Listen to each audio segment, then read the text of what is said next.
Ladies and gentlemen, boys and girls, prepare your ear holes for the best wrestling part, the hard-hitting wrestling show.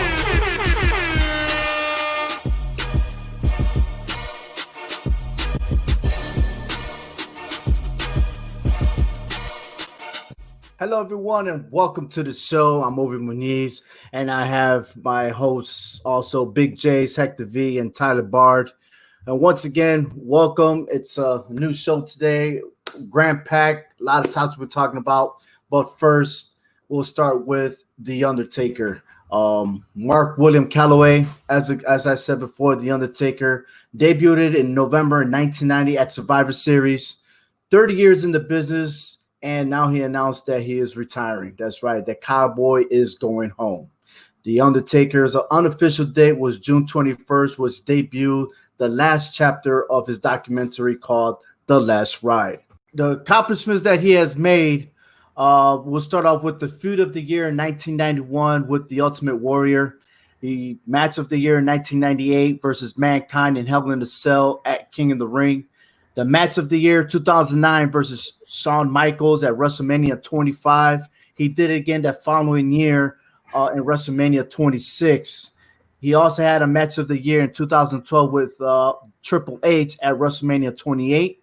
He was ranked number 2 of the 500 best single wrestlers in 2002 by Pro Wrestling Illustrated. He was also ranked number 21 of the top 500 single wrestlers by Pro Wrestling of all time. And Collider.com has him ranked number 9 as the greatest wrestler of all time. Number 1 on that list was Stone Cold Steve Austin. Now, I'm sure all of that is probably debatable, but in recognition, this guy is the longest ever in any wrestling business to be in 30 years, which is a very, very long time. That's 3 decades of nothing but dedication. And throughout that documentary of all the stuff he had to go through, injuries, surgeries. I mean, wow. I mean, there was a little bit gruesome there. I think it's second or third episode of his documentary when they showed that he had hip surgery and knees and stuff like that. But just to get back into shape, to be in condition to get back, every time he had a disappointment, he'll come back stronger than ever. So, but hey, let's look at all the championships that he has established. He's a 3-time world heavyweight champion, a 4-time undisputed champion. He was a hardcore champion, 6-time world tag team champion with Stone Cold Steve Austin, twice with Big Show, The Rock, twice with Kane. And he was the WCW world tag team champion with Kane as well. And to top of all that, he is a 2007 Royal Rumble winner. And for his filmography, he did the movie Suburban Commando, which starred Hulk Hogan, Christopher Lloyd, and Shelley Duvall. He did a documentary of Beyond the Mat. He went in cartoons like The Flintstones, Scooby-Doo, and Surf's Up 2. And then he was on television with the shows Poltergeist, The Legacy, Downtown, Celebrity Deathmatch, American Most Wanted, and lastly, the documentary about himself, The Last Ride. He was also on the cover of WWE Games 15 times, and he was involved in 5 motion captures. So with all that, 30 years, my friend. Hector, I know you and I talked about this before, and you were stating about how unique he was. The floor is yours, man. Yeah, unique is just like a word that is easy to describe him. 30 years, that's 3 decades in one business. I mean, that's very hard, even in the real world, to be, that loyal to one company. You know what I'm saying? To go through the ups and downs, the good times and the bad times. We're talking about a man who arguably has been through 7 different eras, starting with the golden era, the new generation era, the attitude era, and the ruthless aggression era that we so much know about. The universe era, the reality era, and then finished off with the new era. Faced so many different superstars, past and present, legends and Hall of Famers. To have a character as The Undertaker that Mark Calloway done, and know how to evolve it with the times was just unimaginable. You know, some superstars didn't know how to do that, and that's why their careers didn't last that long. But here's a man who took the Undertaker and just evolved them over time, kept them up, and was so successful every single time, and knew how to change back and forward on a drop of a dime and not drop a beat. You know, that's just so remarkable. And you know, when you just hear the name The Undertaker, that should just bring chills to your hairs and your body. It's just an amazing. Talking about chills, Jace or Tyler, you want to carry on. When that bell rings, okay, you hear that bell. I just got chills. Yeah, dude. I just always go back to the first time, one of the first WWEs I remember watching as a kid, and just seeing that, hearing the bell, seeing all the fog, and then just as he comes up with the light on him, I remember just looking over to my dad, asking him, "Who is this?" Because was just, it lit everything in my body as a wrestling fan. Like, I was just instantly hooked. And he is the phenom. The Undertaker is the Undertaker. There will never be another Undertaker. And nothing, barely anything else no one will be able to come close to what he's done in his career. No, I agree, man. He's such a legend. And I remember I was going to Raw, the Raw that famously got snowed out, and we had to go to SmackDown instead. And the rumor was Undertaker's going to be here. It's the Raw after the Rumble. We're going to get Undertaker. And then it went to SmackDown pre-tape, and we're like, all right, guess we're probably not getting Undertaker. So it just made the Raw go from like so great to like, all right, it's SmackDown, whatever. I'll still go, but it's not the Undertaker. And one other accomplishment he did that he achieved was in 2000, he earned the Igor Award. Now, the event aims at honoring excellence and achievement in the horror and sci-fi genre, and coincides with the opening night at the annual special event at the theme park Halloween Horror Nights in October. So, I mean, look, Undertaker's everywhere, man. You go to the wax museums, like I went to the one in San Antonio, and there's the Undertaker, same height, same texture, same everything. You think he's so real until you get up close, you know, and I'm like, man, just imagine me going, you know, one-on-one with this guy, you know, just choke slam me, and I'd probably be buried inside the casket with that guy. But, yeah, one of the nicest guys that WWE has ever had. One of the best guys to ever be in the business. And to carry on more, he was very supportive with the military, man. Always supportive. Oh, yeah. I missed out in almost every opportunity WWE has ever been around to going from post to post. But I could tell you this one, and my buddy of mine was with him when they went to Fort Hood, Texas. And he looked like a little kid driving around the Abram tank. You know?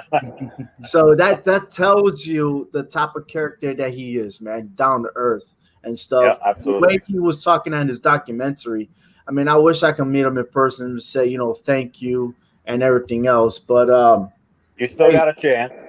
One of my favorite matches of The Undertaker was him versus Mankind Kingdom Reign that happened in 1998. This was the infamous Hell in a Cell match that was probably Mick Foley's greatest career match. And I think he mentioned that too in his documentary. This is one of the most popular matches of all time and highlighted of Taker throwing Foley off the top of the cell and through the cell, while it may not have been the best technical wrestling match of Undertaker's career, it was the most exciting one because these guys perform all kinds of stunts.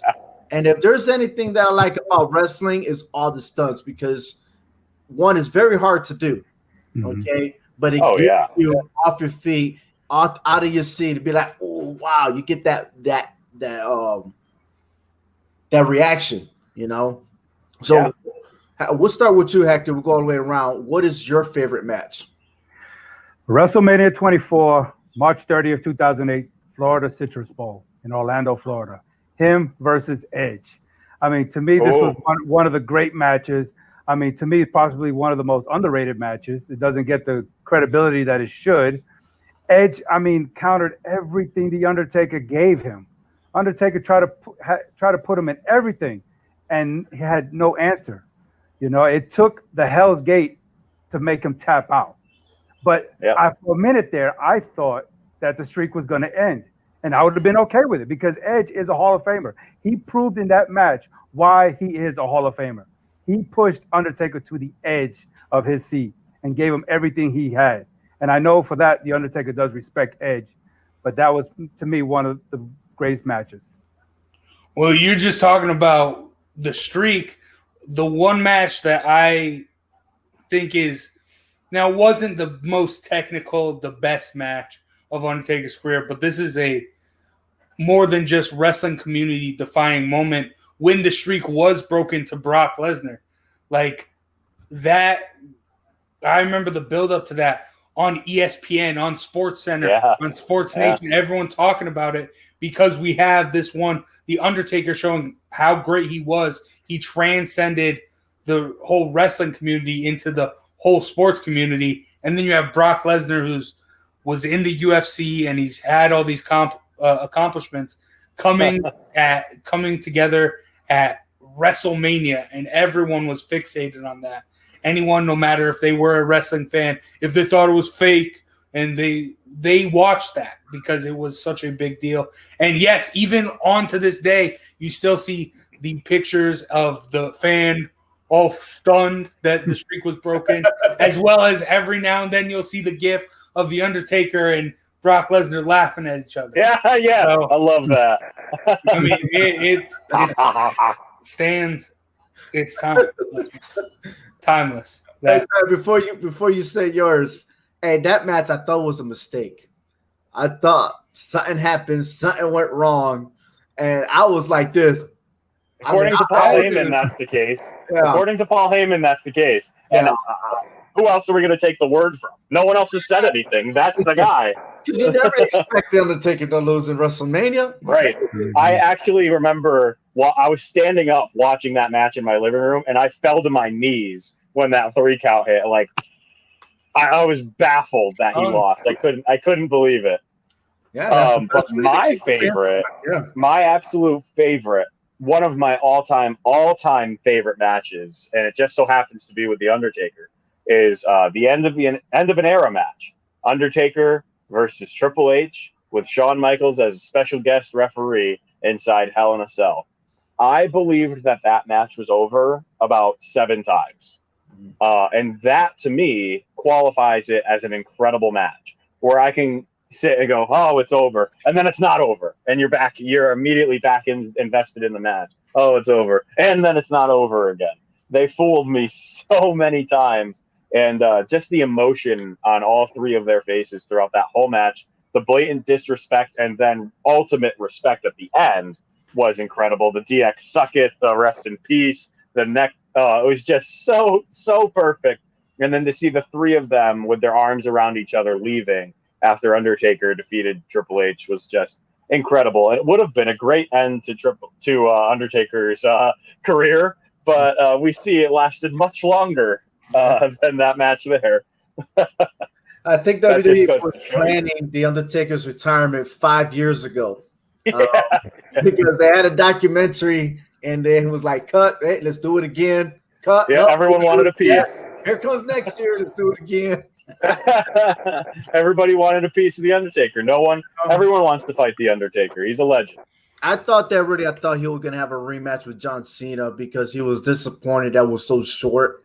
And like I said, I thought The Undertaker, because he seemed like that type of guy that would, like, if you're disappointed, he'll do it again. But come to reality, that match wasn't even supposed to happen. When you're burnt out, I don't think he's burnt out. It's just the body just couldn't do it no more.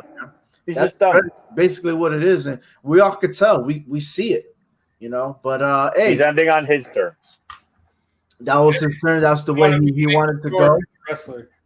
Say again. He doesn't want to be Mickey Rourke in the wrestler. No. Got to find a way out. Go out on his own. Yeah.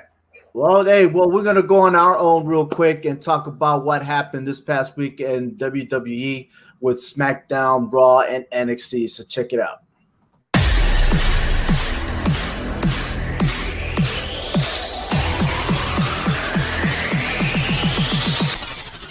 On SmackDown, WWE recognized the greatest wrestler of all time by playing Undertaker's Boneyard match. Nikki Cross won the Fatal 4-Way match to become the new #1 contender and will challenge SmackDown Women's Champion Bayley at Extreme Rules. The New Day with Lucha House Party and Jeff Hardy won their respective matches. On Raw, the Raw Women's Championship and the WWE Championship match signing is made official. Asuka versus Sasha Banks and Drew McIntyre versus Dolph Ziggler in a Ziggler's choosing stipulation match. Andrade and Angel Garza defeated the Viking Raiders but lost in a handicap match versus The Big Show. Seth Rollins and Murphy, Peyton Royce, MVP, and R-Truth winners in their matches. And Sasha Banks and Dolph Ziggler winners in the main event card.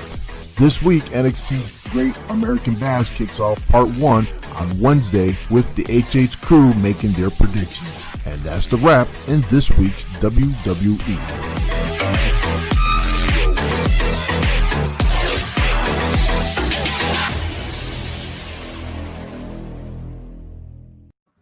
And we'll be talking about that after this segment.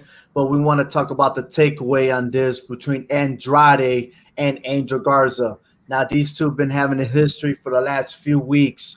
For what I'm seeing is a lot of ego tension. And I've been saying this all along since even when Andrade was injured, that how is it going to be with him with Angel Garza together and Austin Theory during that time frame?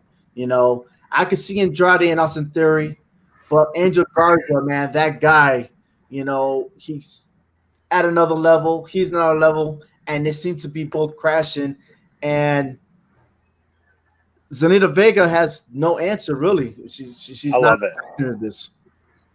I used to not be a big fan of this tag team, but I'm loving this dynamic of them kind of breaking from the inside. Even though they seem to have a common goal, it seems to be, well, I want to be the leader. No, I want to be the leader. Oh, you tagged me. I was supposed to tag you. Don't tag me when I don't want to be tagged. I love it. It's like Team Hell No all over again. They're bickering from the inside. So this is an angle I can get behind.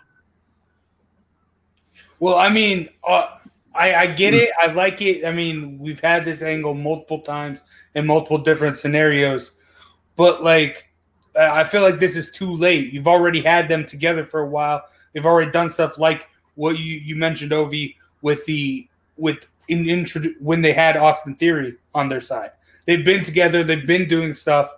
So now, yeah, I guess you can butt heads a little, but I want them to stay together. I think they've been benefiting from having Zelina Vega and having those two together. Now, if they do break it off and it becomes its own feud, I just don't think that will last as long. I think we'll have great matches from it, but is that going to bump into the title picture at all? I don't know. That's a great question there. But in reality, Hector, we've seen this plenty of times. You know, what's your take on this? When you're talking about an ego like what Angel Garza has and having a relationship that he's in pretty much with, you know, Andrade and Zelina Vega, we all have to understand that we all have egos, but it's about controlling it. Okay. Learning to control your ego. Okay. Because if your ego goes unchecked, it's going to cause turmoil.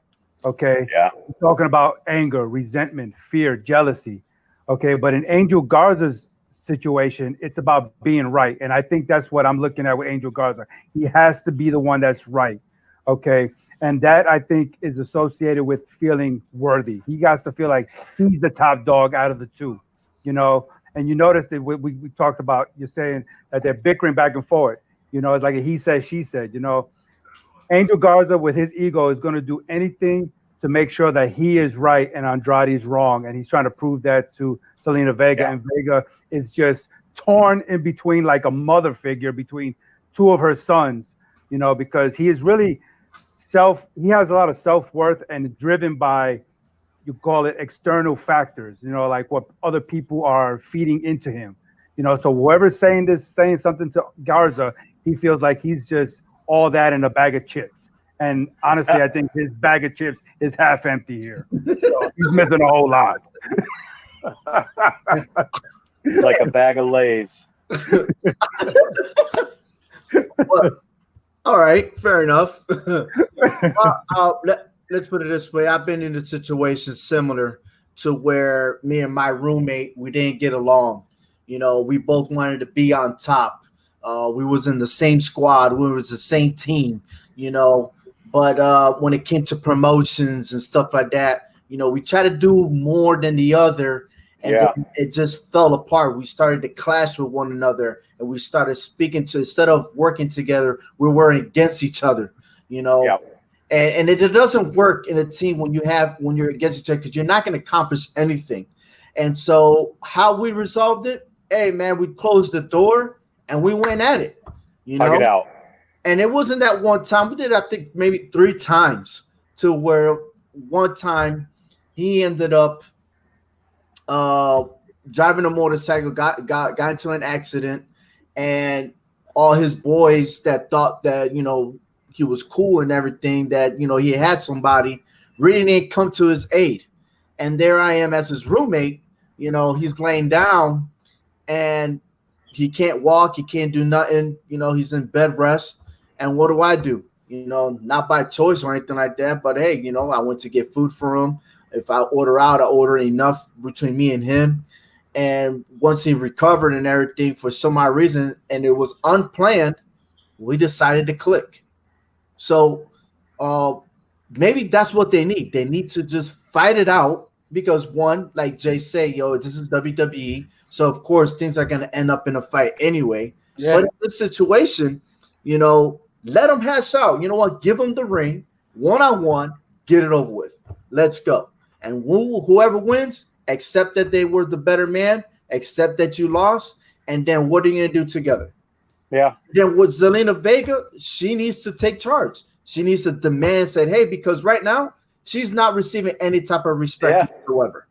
She's like Miss Elizabeth from back in the day with Hogan and Savage. It's just like, it's like a similar. I didn't even see that. Yeah. and Frank said it best too, but the thing is, that was because he was jealous. Macho Man was jealous, but there's no jealousy with Zelina Vega. There's no relationship. They're just jealous. Maybe. Like Hector said, somebody wants to be the top dog.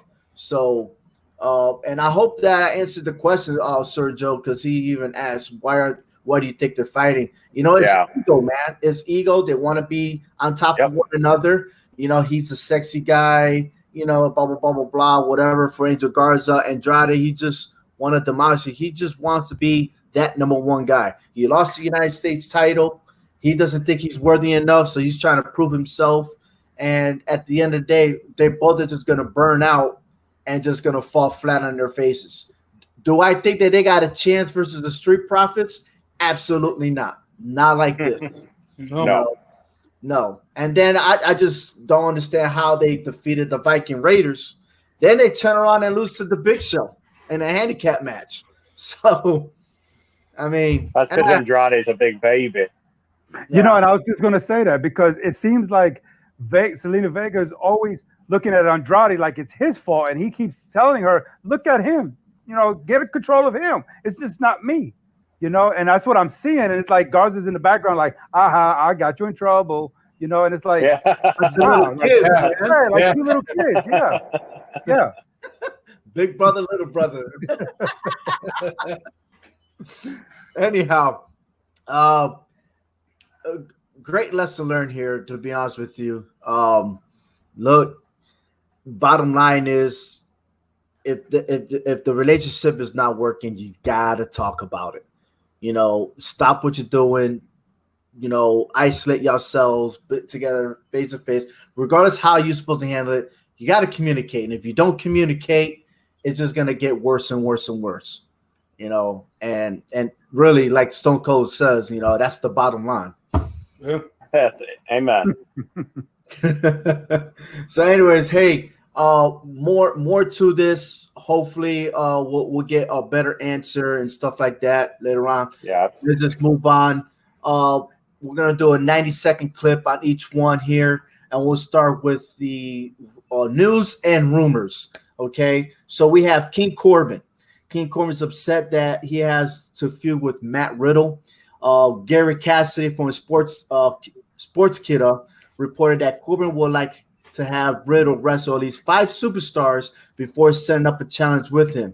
In Riddle's inauguration on SmackDown, Riddle defeated AJ Styles in a non-title match. So, with that, does Corbin have a right to feel that way or no? No. I hope this is all kayfabe and not him actually going off backstage, because Corbin is not in that league. I like Corbin, but he's not in a place to say, I want to fight that guy. That's ridiculous. You're not by any means an A+ caliber player. If AJ Styles said that, great. You got it. AJ. We'll let him fight the other guys first. If Daniel Bryan said it, awesome. You're Baron Corbin. You're the guy who's supposed to be putting talent over as the heel of the show. So, buckle up, because it's time for you to get the bro coming right at you. I disagree. I think Baron Corbin has a point here. He's the king. He had a great feud. Great's a strong word. He had a feud with Roman Reigns. But, he's the king, and what has the king brought him? He hasn't gotten a title. He's done nothing with his reign. So now to be putting a stepping stone, this is why the Wade Barrett King never happened. This is why we went a drought for a while with King of the Ring. Now this is going to cause another big drought, and I like the King of the Ring tournament. But you need to set up a king for success. And right now he hasn't been succeeding, while he has been at that tier of one of the best heels, if not the top heel in SmackDown for a while with his feud with Roman Reigns. He should be in some sort of title hunt if he's going to have that crown. But Jace, the problem was before he won King of the Ring, he was a joke anyways. And I like him, but he loses all the time. And then they're like, here, have this. And then they're expecting us to think he should just keep winning. I don't see it. I don't see it. He's a great heel, and he's awesome when he loses hilariously. I love Tyler, I got you. I understand, but before we move on, Hector, go ahead. What's your last words? No, I just think that, he just needs to stop crying and get in the ring and do what a king's supposed to do and just fight, no matter who it is. So, and if you think you are the king that you're supposed to be, then you go ahead and beat Matt Riddle and have no problems with it. So just go ahead and do it. Period. I don't think he's going to beat him. Not after you beat AJ Styles. Yeah. But, exactly. Hey, the next one. Roman Reigns has been out of action since the week prior to WrestleMania 36. He was interviewed by the Hindu Times. In summary, he is not worried about the WWE workplace. He does not trust the performers because they travel a lot. In other words, you cannot trust anyone on what they do outside the performance center. There is not a bubble established. Reigns is cautious on the safety of his family. That's fair. The guy's has leukemia or had leukemia. He's got to be careful. I don't blame him. He should stay away. COVID's no joke, but we had it in my family. He's got to be careful. He's got a fair point. All the backstage people are getting it. While there was a big while where WWE was working very well under these circumstances, now all of a sudden all these kids are getting brought up. He's got a point to stay out. You put your health. They put their health on the line every time they step into the ring, but this is something bigger than this. This isn't your physical health. This is bacterial. This is your insides. This isn't your body. It is, but it isn't. You know what I'm saying? I know what you mean. Yeah, it's not a torn muscle or a broken bone. Yeah, go ahead. Yeah, he's very accomplished to have every right to sit this one out. We all have to think about our families when it comes to this COVID situation. For sure. And our family is number one priority over our jobs and anything else in life. So, he has every right to. He's a very accomplished superstar, so he has every right to. And I back him up on this. No doubt. talks about Daniel Bryan and Randy Orton moving to NXT. Orton requests to work with Tommaso Ciampa. No word on Daniel Bryan's potential opponent, but Vince McMahon is allowing Raw and SmackDown to appear on NXT. Is this a good idea? Appear, yes. Beyond the brand, absolutely not. No way. Randy Orton, especially. Daniel Bryan can go down there and kick some ass if he wants to, but that's about it. You know what? Randy Orton would be great with Tommaso Ciampa on NXT. He goes through, he's doing this whole legend killer shtick right now. But now he goes down to bite off to cut off the up and comers. Tommaso Ciampa calls himself the greatest sports entertainer. And Randy Orton has an actual claim to that. So I could see that, and you saying that really got me hyped up because I would be in for that all the way. Now, the whole Daniel Bryan thing, I don't know. I think it would be a good change of pace, seeing as how they have been stumbling here with him on SmackDown, so maybe. But I like that Randy Orton Tommaso Ciampa feud if that is coming. That's going to be interesting. Okay.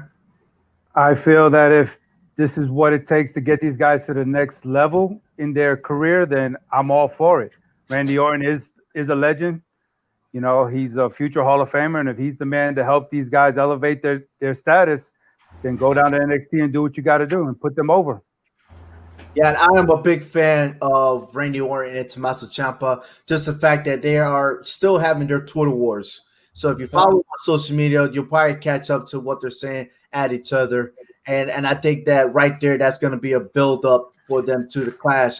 But Randy Orton will not go to NXT as of yet until he finishes off being a legend. Big Show. So the storyline has to kill was retired Big Show and somehow, some way to get back at Christian or Edge, because that's going to be another match. You know, right. It was not to say that Edge and Randy Orton go at it one more time, tiebreaker at SummerSlam.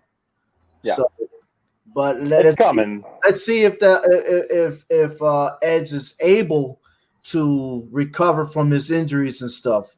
So, and then the Greatest American Bash, the WWE Hall of Fame ceremony is being planned for SummerSlam. So there's no word about the date or place or how they're going to execute this, but the plan is to get the current WWE Hall of Famers for class of 2020 to have their own stage. And by all means, I just can't wait to hear their stories.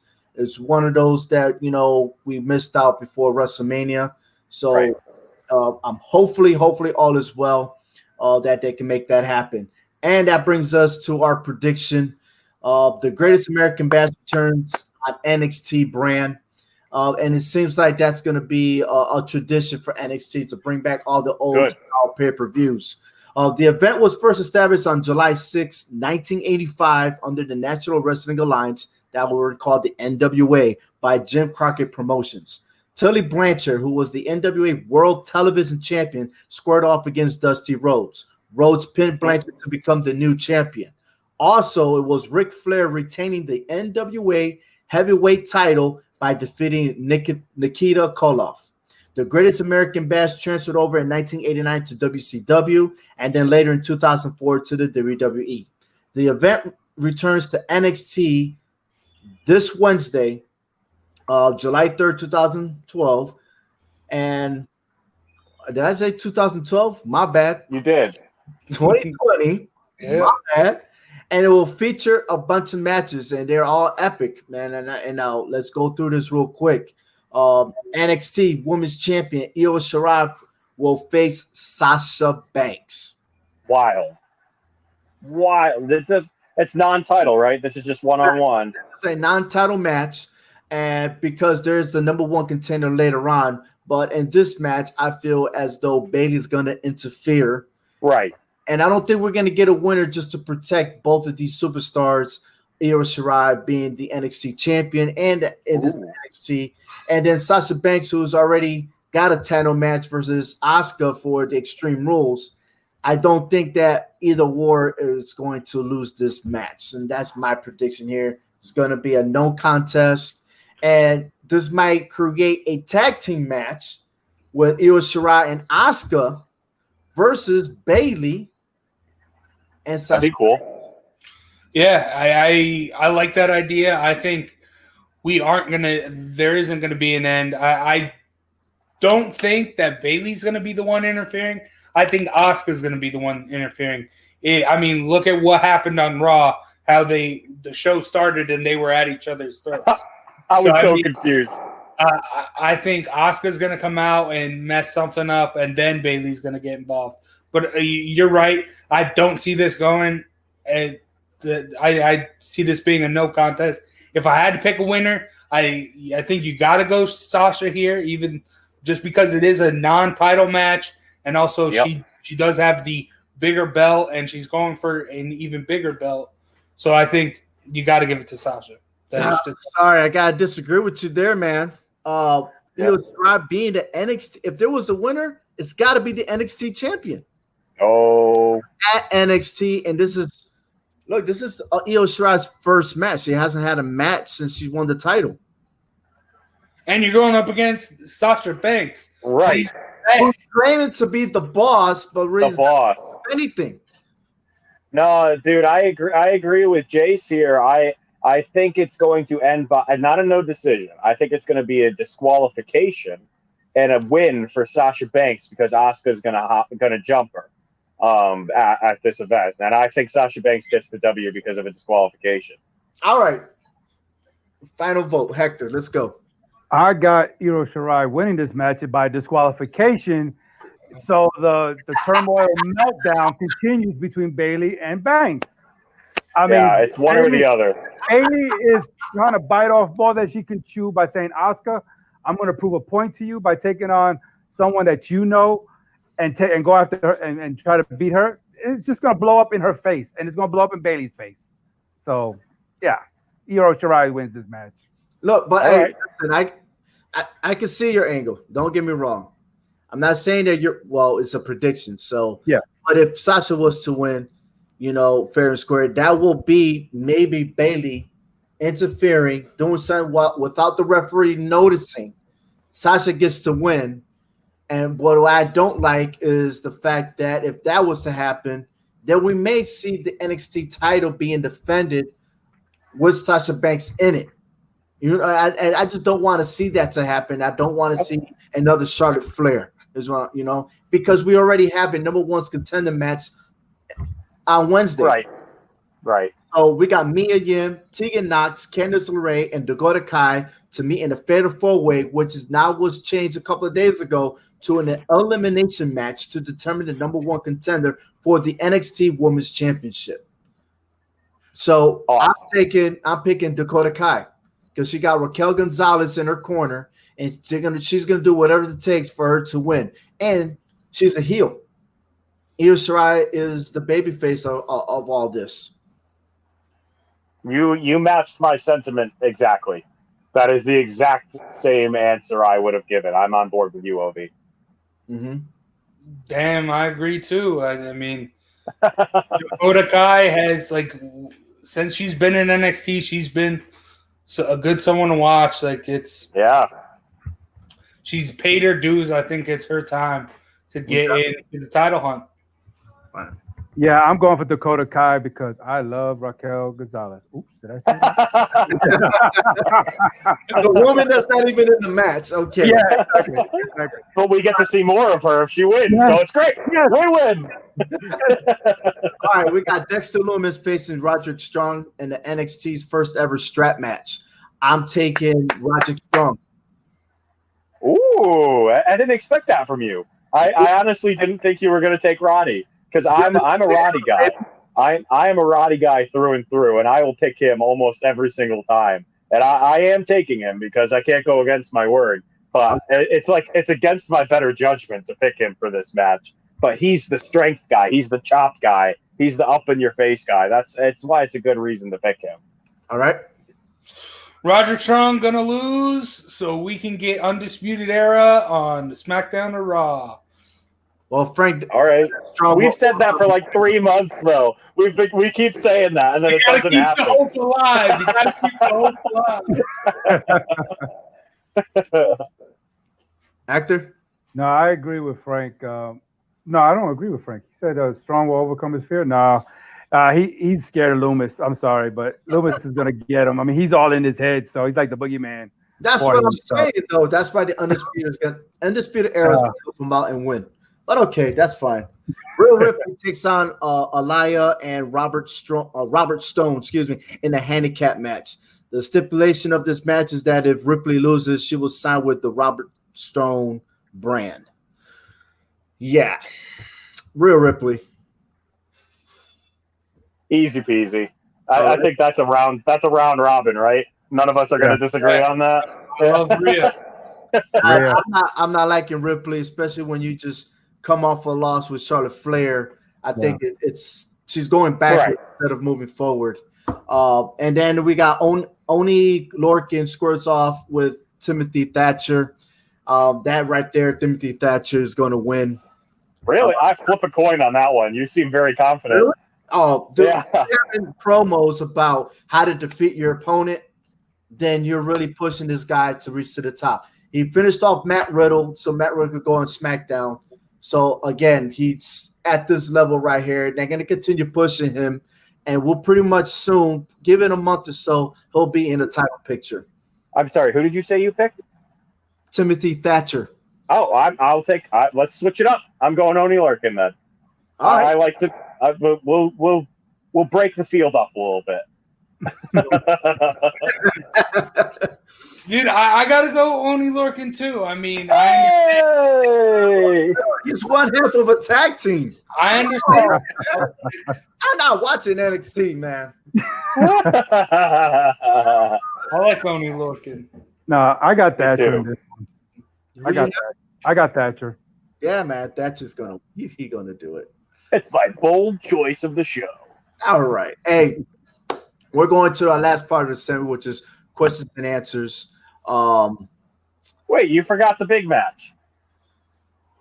The big match? What big match? You didn't talk about Keith Lee and because that match will be waiting until July 8th, that's the next show. Yes. American Bash, my friend. Yes. Oh, okay. That's not this first week. You know what I tell you right now? Call con te caricia, homie, okay? No, I won't. Why? We talked about it pre-show. You got it into my head. Oh. Don't get ahead of yourself, my friend. You're the one that freaking remember? So, anyways, question. This is from Steve from SCW Wrestling Channel. And hopefully you guys follow him on Twitter. And he asked, if you was in charge of a WWE creative, who will be your top 5 superstars to carry the company and why? So I'll give my answers last. We're going to go back. We'll start with Frank, Jace, and then Tyler. Hector, who do you got? Did you say Frank, Jason, Tyler? Why did you say Frank? Oh, I was reading Frank's message. You might as well have just called him Victor. Call me a racist now. I'm so acquired, by the way. Yeah, right. Shout out to Joe. Shout out to Joe, who is the owner of Clovercrest Media. If you want to start a podcast, by all means, go to clovercrestmedia.com and sign up. Nice plug. That was good. That's fine, Hector. Oh. Yeah, go ahead, Frank. So, yeah. I agree with you. Yeah. Nothing but love, Frank. I don't know, the top 5 to carry the business right now. I know a lot of people probably won't agree, but my first one will be Seth Rollins. I think, just with what he's doing right now, he needs to carry that torch. And I will also say AJ Styles being on the SmackDown side, being Intercontinental Champion. Honestly, I would say just them two right now to hopefully carry the business as what it is right now for all the brands put together. I mean, if you want to try to find 3 other guys, I don't know. It's kind of hard for me to think of anybody else who would try to carry this business on their shoulders right now. Because we got a lot of guys out still, So, right. I mean, I can't really tell you. All right. Jace? All right. Well, I think I do think Seth Rollins right now, he is the top heel and I love what he's doing. And next, if we're going by Raw, I put not Dolph. What am I saying? Drew McIntyre right there. Have that be that feud can last years. Like that would be a great feud right now. Then looking over at SmackDown, keeping with what they have going for their Universal title, The Fiend versus Braun Strowman. Now, I get what they're doing, but I want to see The Fiend versus the Monster Among Men. Right. I wouldn't keep this whole Bray Wyatt stuff going much, much longer. Or I might not even keep it going right now. But then for the fifth, you got to have someone who can carry either a tag team or a Intercontinental or U.S. Championship picture. Yeah, you got to go. I'm going to throw a curveball in there and say Matt Riddle. This dude's hot and upcoming. Love it. Love his whole shtick. Love his gimmick, the whole bro thing. And this dude is a legit athlete. This dude can carry the company to new heights, and I'm excited to see what he can do, and I would put money on him. I'd invest heavily in him to have him be a star in my wrestling company. I have 5. It's Seth Rollins, AJ Styles, Daniel Bryan, Braun Strowman, and Becky Lynch. And that's in a perfect world. Those 5 are doing it right now. And Becky Lynch is an incredible leader for the women's division. She's interchangeable with Charlotte. Those two know exactly what they're doing at all times. They command the ring, and they demand respect. So they could easily lead, especially the women's side of wrestling. And Becky, the men's side too, because as she showed us, she can beat whoever the hell she wants because she's the man. So I think those 5 right now are the big dogs who can lead WWE in a better way. If they had like a connection backstage with Vince, they could start competing with AEW's ratings. Okay, well, Frank says Daniel Bryan, AJ Styles, Seth Rollins, Drew McIntyre, and Bray Wyatt. I will tell you this. I'm not a big fan of either of these Raw or SmackDown champions. I don't think Drew McIntyre, it is my opinion, I don't think he's good as a babyface. I'd rather have him as a heel champion. I think he's a lot better, and this is like that tough and aggression that he used in NXT. I wish he could come back. I want him to be the actual psychopath. But if anything, Asuka, Bianca Belair, Io Shirai, and Rhea Ripley for the women's division. And Sonya Deville. I think Sonya Deville has an opportunity to rise above what she's doing right now. I know she has a current feud with Mandy Rose, but I think her character is going to change, and she's gonna make it happen. I'm no discredit to Bayley and Sasha Banks.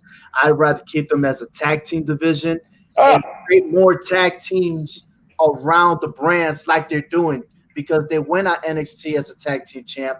They've been doing that in every brand. That's what you're supposed to do, is defend that titles in every brand, and that's what they're doing. But I would like to see the tag team division, the women's side house, to move up. But as far as anybody else, AJ Styles, Matt Riddle, Bobby Lashley, I want him to be more aggressive. Maybe get away from MVP and be that guy. What else? I did say AJ Styles also, didn't I?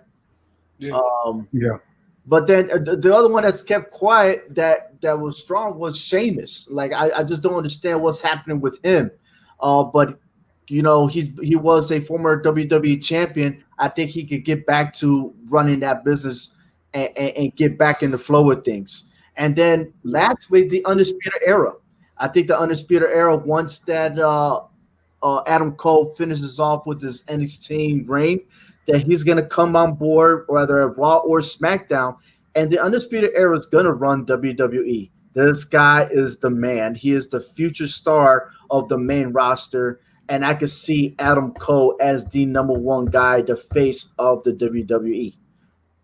So, but hey, that's just my opinion. And Steve, if you're hearing this, If that answers your question, I can't wait to hear yours on your show. So if you follow him at SCW Wrestling Channel on YouTube, you can catch him. He's on the daily basis, and you can also catch him at hswshow.com.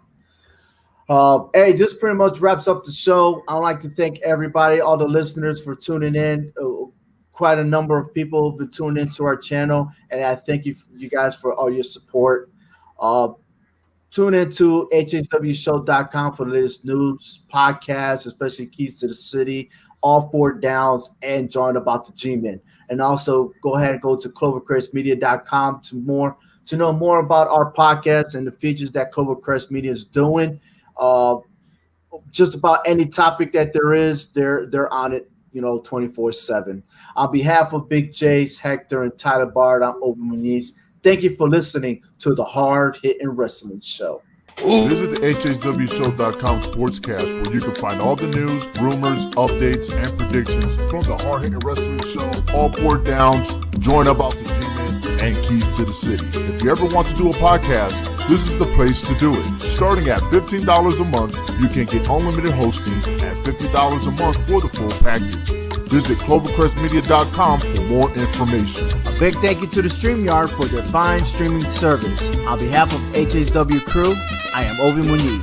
Thank you for listening to the Hard Hittin' Wrestling Show.